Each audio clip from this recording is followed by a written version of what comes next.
সাথে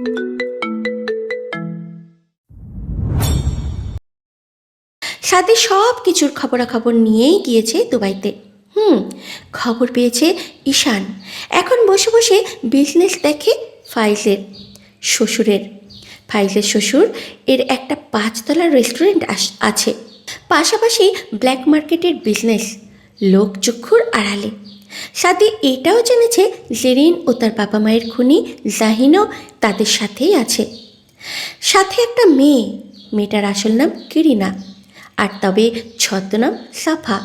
সাদিরা চলে আসার পর শুনেছে জেরিনের বাবা মায়ের লাশ পাওয়া গেছে। নাবিলদের বাড়িতে ভয়াবহ আগুন। তবে সাদি বুঝতে পেরেছে সব কিছু পরিকল্পিতভাবে ঘটানো ঘটনা। রাস্তায় সামান্য ভিড় ও ধীরে চালানোর জন্য প্রায় 2 ঘন্টার মাথায় এসে পৌঁছায় তাদের নির্দিষ্ট 3তলা বাড়িটির সামনে। এখানের পরিবেশটা বেশ ঠান্ডা। 3তলা বাড়িতে শুধুমাত্র বয়স্ক দম্পতি ছাড়া কেউ থাকে না। বাড়িটির থেকে কিছু দূর যেতেই ফয়েজদের সেই রেস্টুরেন্ট। সাদির এই দম্পতির বাড়িতে থাকার মূল কারণ এইটাই। খুব কষ্ট করে রাজি করিয়েছে এই দম্পতিকে 2তলায় ভাড়ার জন্য। দম্পতি আলী ও হুসনা, 60 বয়স, চোখেও কম দেখে। ছেলেমেয়েরা শহরের বাইরে থাকে। প্রতিদিন সকালে একজন কেয়ারটেকার এসে তাদের সব গুছিয়ে দিয়ে যায়। গাড়ি পার্কিং করে পিহু, শিরিন ও সাদি চলে আসে লিফট দিয়ে দোতলায়। দোতলার বড় বেডরুমে গিয়ে বিছানায় গা এলিয়ে দেয় পিহু। চশমাটা ছুঁড়ে ফেলে অদূরে। পাশে লেজ নাড়াচ্ছে শান্ত শিরিন। নীলাভ চোখগুলো দিনের বেলায়ও জল জল করছে। সাদি ব্যালকানিতে গিয়ে কারোর কাছে ফোন করে। ওপাশ থেকে ফোন রিসিভ করতেই সাদি বলে ওঠে, কাজ কত দূর তোমার? জি স্যার, সব ইনফরমেশন কালেক্ট করা হয়েছে। তার আশেপাশে নয় আপনার ধারণার সাথে মিলেছে। ওরা ব্ল্যাক মার্কেটে নারী পাচারের সাথে জড়িত। তুমি কোথায় এখন? জি স্যার, 301-এর 7 নম্বর রুমে আছে স্যার। আমার পাশের রুমটা একটা মেয়ের নাম কিরিনা, বাংলাদেশি। আপনার ইনফরমেশন এর সাথে সঠিক মিলছে। কতদিন ধরে আছে বলতে পারো?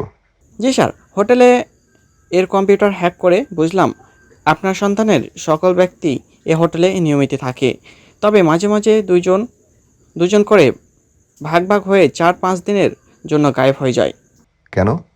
সেটা জানি না স্যার, খোঁজ লাগিয়েছি। তবে প্রতি সপ্তাহে 2বার পার্টি অ্যারেঞ্জ করে, আর এই পার্টিতে ওরা সকলেই থাকে। আর সন্ধ্যায় সেই পার্টি আবার অনুষ্ঠিত হবে। ওকে, গুড জব। তুমি যতটুকু পারো খোঁজ লাগাও। সব তো তুমি জানোই। সন্ধ্যায় দেখা হচ্ছে। ওকে, থ্যাংক ইউ স্যার। ওয়েলকাম। সাদি কলটা কেটে দিয়ে একটা দীর্ঘশ্বাস ফেলল। যা করার আজকেই করতে হবে। যার সাথে এতক্ষণ কথা বলল সে সাদির একজন বিশ্বাসযোগ্য গুপ্তচর। এর দ্বারায় সাদির যত খবরাখবর পাচ্ছে। সাদি জানে সে কি করতে যাচ্ছে, আর এটাও জানে এটা ছাড়া উপায় নেই। পাপীদের জেলে দিলেও তারা কিছুদিন পর বেরিয়ে আসবে, তাই তাদেরকে সরিয়ে দিতে হবে, নয়তো কষ্টদায়ক নরক যন্ত্রণা ভোগ করাতে হবে সারা জীবন। তবে সাদি তো অত হৃদয়হীন নয়, তাই সহজ পদ্ধতি বেছে নিয়েছে, নিকৃষ্টতম। সাদি ঘরে এসে দেখে পিহু ছোট্ট শিরিনের গায়ে হাত বোলাচ্ছে। শিরিন যতই বড় হোক, সাদির কাছে সেই ছোট্টটাই আছে। আসলেই শিরিনের প্রতি সাদিরও অনেক বেশি মায়া। যদিও আগে বিড়ালকে বিছানায় নিতে পারত না, তবে তার প্রাণ প্রেয়সী বউয়ের জন্য এখন অভ্যস্ত। সাদি পিহুর পাশে গিয়ে বিছানায় বসতেই পিহু সাদির মুখের দিকে তাকিয়ে নমনীয় কণ্ঠে বলে, কি বলল? সাদি সব প্রথম থেকে খুলে বলে পিহুকে। পিহু সব শুনে বিছানায় উঠে বসে। তারপরে বলে, আমিও যাব আপনার সাথে। আপনাকে আমি একা ছাড়বো না। না, তুমি এখানেই থাকবে। তোমার সেখানে যাওয়ার কোনো প্রয়োজন নেই। আপনার যদি কোনো বিপদ আপদ হয়? সাদি স্মিত হেসে তারপরে নিজের 2 হাত দিয়ে পিহুর মুখখানা আঁচলায় নিয়ে বলে, আমি জানি আমার কিছু হবে না, তবে আমি চাই তুমি চিন্তা করবে না। এখানেই থাকবে। কিন্তু কোনো কিন্তু নয়, বেশি কিন্তু করলে কিন্তু। সাদি দুষ্টু হাসি দেয় পিহুর দিকে তাকিয়ে। সাথে পিহু ছিটকে দূরে সরে গিয়ে বলে ওঠে, চলো আজ দেখায় অসভ্য কিভাবে হয়। অসভ্য হয়েই না হয় খেতাবটা নিব। কথাটি বলেই এক চোখ টিপ দিয়ে ঠোঁট কামড়ায় সাদি। সাদির এমন হাসিতে ভরকে যায় পিহু। সাদি পিহুর হাতের দিকে হাত বাড়াতেই পিহু উঠে ছুট লাগায় ব্যালকানির দিকে। সেদিকে তাকিয়ে সাদি হাসে। সন্ধ্যা হতেই সাদি গুছিয়ে নেয়। ব্ল্যাক সিল্ক ফুলহাতা শার্টের হাতা গুটিয়ে কোনোই পর্যন্ত নেওয়া, সাথে ব্ল্যাক জিন্সের প্যান্ট, ব্ল্যাক শু, চোখে আজ সাদা চিকন ফ্রেমের সানগ্লাস, চুলগুলো জেল দিয়ে সেট করা। পিহু বিছানায় বসে তাকিয়ে দেখছে শুধু সাদিকে, আর কয়েক মিনিট পর পর দীর্ঘশ্বাস ফেলছে। আজ সাদিকে একটু বেশি সুন্দর লাগছে। ফর্সা সাদির গায়ের সাথে কালো রঙটা বেশ মানায়। পিহু একবার ক্রাশ খেয়েছে অলরেডি। মনে মনে বিড়বিড় করে মাশাল্লাহ বলতেও ভুল করে না পিহু। চোখে মুখে এক ধরনের স্নিগ্ধতা বিরাজমান। সাদি একেবারে রেডি হয়ে ওয়াল মিররের থেকে চোখ ফিরিয়ে বিছানার দিকে তাকাতেই চোখ আটকে যায় তার প্রেয়সীর দিকে। কেমন ভাবুক দৃষ্টিতে তাকেই দেখছে। সাদি পিহুর দিকে এগিয়ে গিয়ে আঙুল দিয়ে তুড়ি বাজাতেই চমকে উঠল পিহু। সাদি পিহুর দিকে তাকিয়ে বলে ওঠে, এমন হয়ে কি দেখছিলে পিহুরানি? ছি, অসভ্য লোক।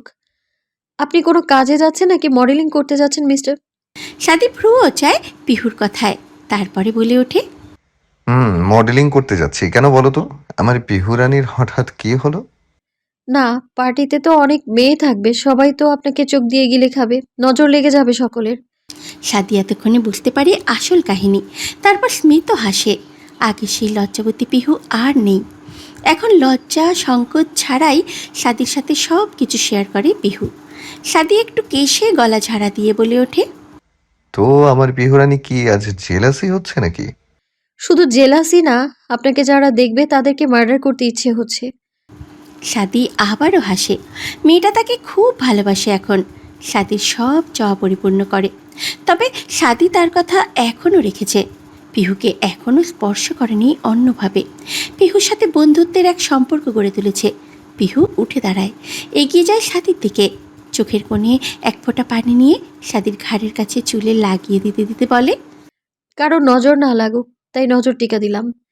সাদি এইবার পিহুর কোমর জড়িয়ে ধরে নিজের খুব কাছে নিয়ে আসে।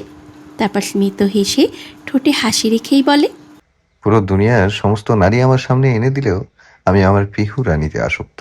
বিশ্বাস করতে পারিস জান, এই স্বাদে শুধু তোর প্রতি নিষিদ্ধ চাহনায় আসক্ত। সাদি টুপ করে একটা চুমু খায় পিহুর কপালে। পিহু কেঁপে ওঠে। সাদি পিহুর ঠোঁটের দিকে নিজের ঠোঁট এগিয়ে নিতেই সাদির ফোন বেজে ওঠে সাথে।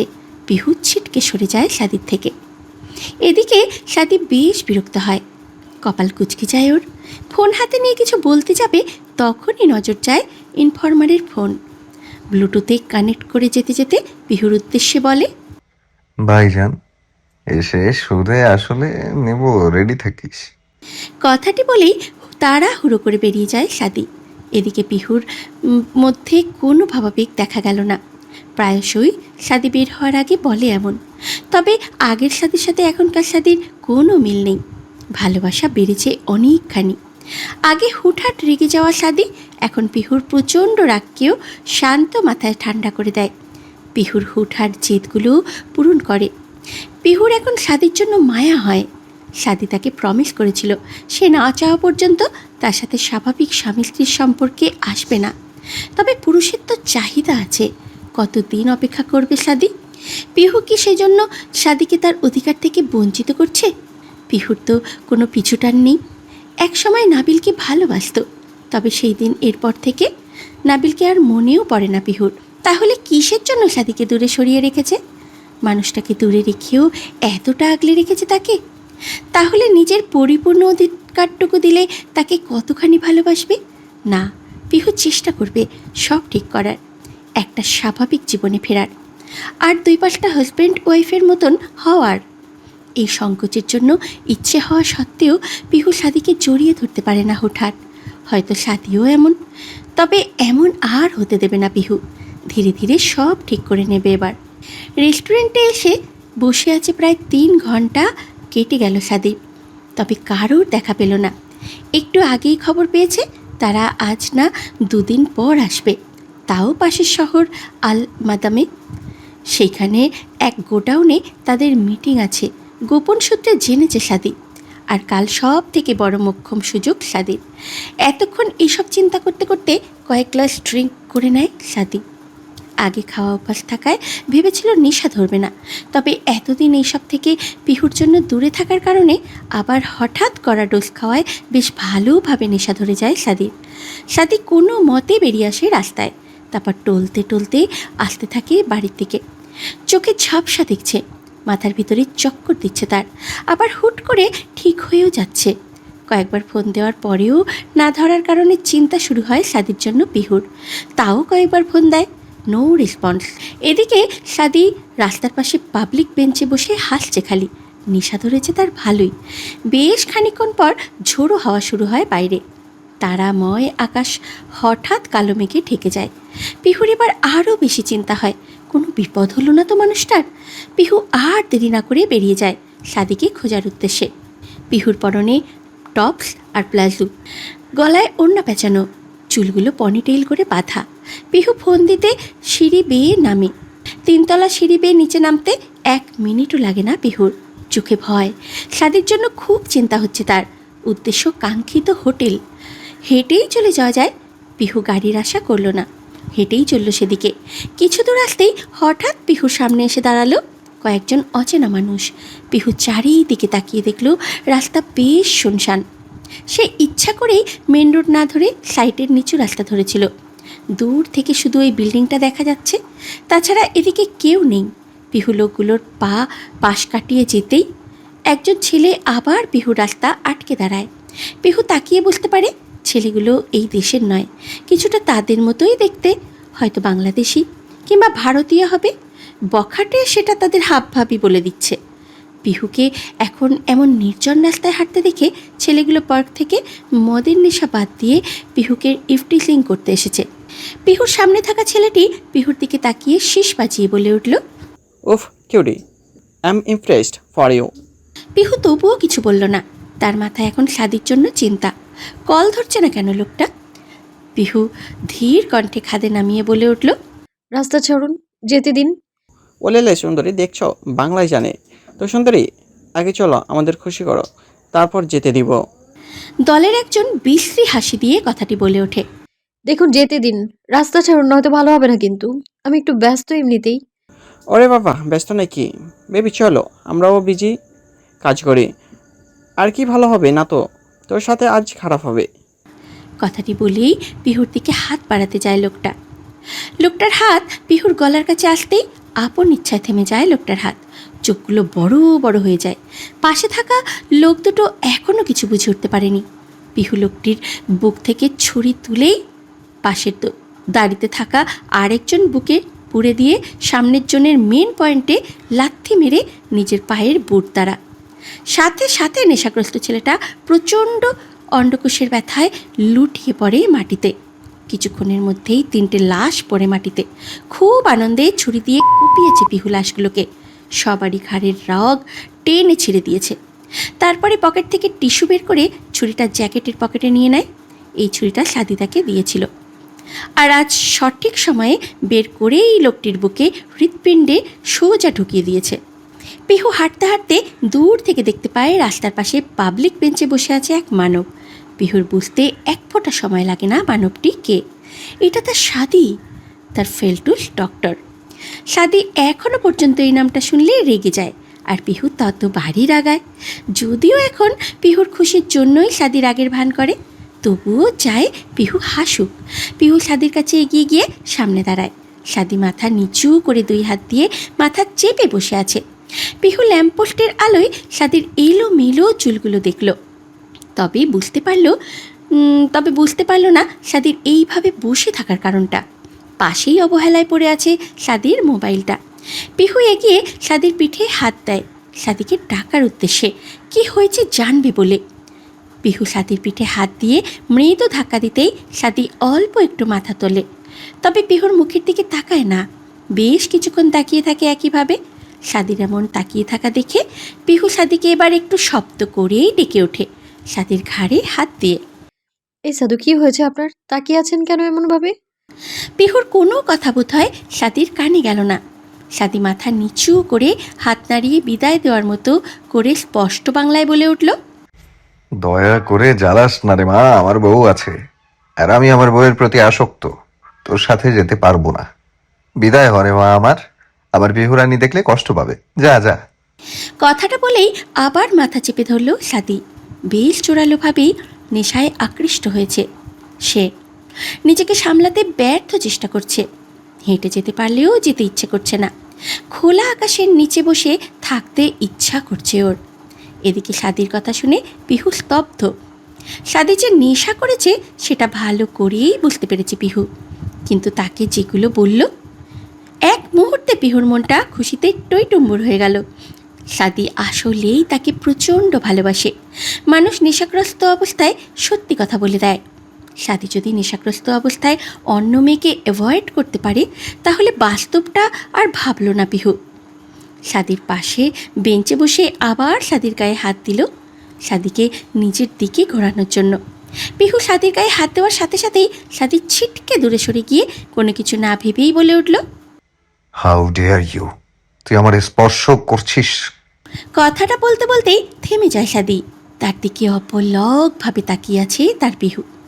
গাল হা হয়ে আছে। সাদি ভাবল হয়তো ভুল দেখছে, তাই দুই হাত দিয়ে নিজের চোখ ডলা দিল। তারপরে আবারও তাকালো পিহুর দিকে। হ্যাঁ, সে পিহুকেই দেখছে। সাদির এখনও বিশ্বাস হচ্ছে না। মনে হচ্ছে নেশার ঘরে ভুল দেখছে। সাদির এমন অবাক হওয়ার মতো করে তাকিয়ে থাকতে দেখে পিহু যা বোঝার বুঝে নিল। পিহু একটু এগিয়ে সাদির দিকে হাত বাড়াতেই সাদি ধীর কণ্ঠে বলে উঠল, পিহু। পিহু স্মিত হেসে সাদির দুই গালে নিজের দুই হাত রাখল। সাদির চাপদারির মাঝে পিহুর ছোট্ট হাত দুটো বসে গেল। পিহুর স্পর্শ সাদির অনেক বেশি চেনা। পিহুর শরীরের ঘ্রাণও সাদির মুখস্থ। পিহুর স্পর্শ পেয়ে সাদিও পিহুর মুখে হাত রাখল। নেশাগ্রস্ত থেকেও মাঝে মাঝে নিজেকে ঠিক করতে পারছে সাদি, আর মাঝে মাঝে বড্ড টালমাটাল হয়ে যাচ্ছে। সাদি পিহুর মুখে হাত রেখে ধীর কণ্ঠে বলে উঠল, তো তুই এখানে? পিহু কিছু বলল না, না তাকিয়ে রইল সাদির দিকে। মানুষটাকে কেমন মায়াবী লাগছে, চোখগুলোও কেমন ছলছলে। কিছুক্ষণ পর একটা ট্যাক্সি এসে থামে পিহুদের সামনে। একটু আগেই পিহু এটা বুক করেছিল ফোন দিয়ে, আর এখন এখানে এসেছে। পিহু বিনা বাক্যে সাদিকে নিয়ে গাড়িতে উঠে বসে। গাড়িতে উঠে সাদি পিহুর কাঁধে মাথা রাখে। ধীরে ধীরে পিহুর ঘাড়ের দিকে মুখ নিয়ে যেতে থাকে। পিহু বুঝতে পেরে একটু সরে আসে। গাড়ি চলতে শুরু করে। সাদি আরও বড্ড বেসামাল হয়ে যাচ্ছে। সাদির পিহুর গলায় নাক ঘষছে। ঠিক তখনই পিহুর ফোন বেজে ওঠে। পিহু জ্যাকেটের পকেট থেকে ফোন বের করতেই দেখে বাড়িওয়ালার ফোন। পিহু একটুও ঘাবড়ায়। যে এত রাতে দুইজন বাইরে বলে কল দিয়েছে। পিহু নিজেকে ঠিক করে ফোন রিসিভ করতেই ওই পাশ থেকে বৃদ্ধাটি তাদের দেশীয় ভাষায় বলে ওঠে, মা, তুমি তো বাড়িতে নেই। আমার ছেলে এসেছে, তাই আমি আমার ছেলের সাথে তাদের বাড়িতে যাচ্ছি। তোমরা বাড়িটা দেখে রাখিও। পিহু আচ্ছা বলে আরও কিছু কথা আদান প্রদান করে কেটে দেয়। তার ভেতরেই গাড়ি এসে থামে পিহুদের বাড়ির সামনে। বাড়ির সামনে গাড়ি দাঁড় করানো। ওটা বাড়ির আন্ডারগ্রাউন্ডের পার্কিংয়ে রাখতে হবে। পিহু একটা দীর্ঘশ্বাস ফেলে। ঘরে গিয়ে আগে সাপিকে তেঁতুলের টক খাওয়াবে, নয়তো পাগলামি করবে। পিহু সাদিকে সদর দরজায় দাঁড় করিয়ে গাড়িটা পার্কিংয়ে পার্ক করে আসে। এতে মধ্যেই বাইরে বৃষ্টি পড়া শুরু হয়েছে। পিহু সাদিকে নিয়ে বাড়ির ভিতরে প্রবেশ করে উপরতলায় যাবে, তবে সাদি সিঁড়ি বেয়ে উঠতে পারবে না। তাই বাধ্য হয়েই পিহু সাদিকে নিয়ে বাড়ির লিফটের কাছে গেল। লিফট বেশ পুরাতন ধাঁচের, বেশ বড়সড় লিফট। সাদি থেকে আন্ডারগ্রাউন্ড পার্কিং পর্যন্ত সিস্টেম করা। লিফটে গেট সিস্টেম, হাত দিয়ে টেনে দিতে হয়। পিহু প্রথমে দেখে বেশ অবাক হয়েছিল এমন লিফট, তবে পরে বুঝল এই বাড়ির মানুষ ইচ্ছে করেই এমন বানিয়েছে। সাদিরা লিফটে উঠে উপরে ওঠার বাটনে চাপ দিতে গেলেই পিহুর হাত সাদি সরিয়ে নিচের বাটনে চাপ দেয়, আর সাথে সাথে কারেন্ট চলে যায়। পুরো বাড়িতে আইপিএস থাকলেও লিফট সিস্টেমে আইপিএস নেই।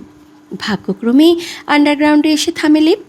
লিফটের ভেতরের কোনায় ছোট্ট আলোয় বেসামাল সাদিকে দেখে যাচ্ছে, যে বারবার পিহুর দিকে ঝুঁকে যাচ্ছে। আন্ডারগ্রাউন্ডেও নীল রঙা একটা আলো জ্বলছে আবছা। সারা শহর পাহাড়ি অঞ্চল হওয়ায় বৃষ্টি হলে কারেন্ট চলে যায়, সেই জন্য আজও গেছে। তবে পিহুরা এমন অবস্থার সম্মুখীন এই প্রথম। পিহু হাত বাড়িয়ে লিফটের ক্লাবচির গেটটা খুলতে গেলেই সাদি পিহুর হাত আটকে দেয়। লিফটের ভেতরে ছোট সাদা আবছা আলোয় পিহুর সাদির নেশালো চোখ দেখে আঁতকে ওঠে। আবারও হাত বাড়ায় গেট খোলার জন্য, তবে পারে না। সাদি পিহুর 2 হাত পেটমোড়া করে দিয়ে এক হাত দিয়ে চেপে ধরে পিহুর ঠোঁটে ঠোঁট ডোবায়। পিহু চোখ বন্ধ করে দেয়, ছোটাছুটি করতে থাকে। তবে সাদি তাকে চেপে রেখেছে। বেশ কিছুক্ষণ পর সাদি পিহুর মুখ ছাড়তেই পিহুর গা গুলিয়ে উঠে সাদির মুখের ভিতরে মদের বিশ্রী গন্ধে। পিহু সাদিকে সরাতে চায়, তবে সাদি হাসে। গেটের সামনে আড়াল হয়ে দাঁড়ায় যাতে পিহু গেট খুলতে না পারে। তারপরে সাদি খুব দ্রুত নিজের গা থেকে শার্ট খুলে লিফটের নরম কার্পেটের মেঝেতে ছুঁড়ে মারে। সাথে সাথে উন্মুক্ত হয় সাদির পেশিবহুল বডি। পিহু শুকনো ঠোক গেলে সাদি পিহুর দিকে এগিয়ে গিয়ে পিহু কিছু বুঝে ওঠার আগেই 2 হাত দিয়ে পিহুর মুখ আঁচলে নিয়ে ঠোঁটে ঠোঁট ডুবিয়ে দেয়। প্রায় মিনিট 10 পর ছেড়ে দেয়। পিহু হাঁপাতে থাকে। সাদি আবারও হাসে। সাদির পিহুর দিকে মুখ এগিয়ে নিয়ে কানের কাছে গিয়ে ফিস ফিস করে বলে ওঠে,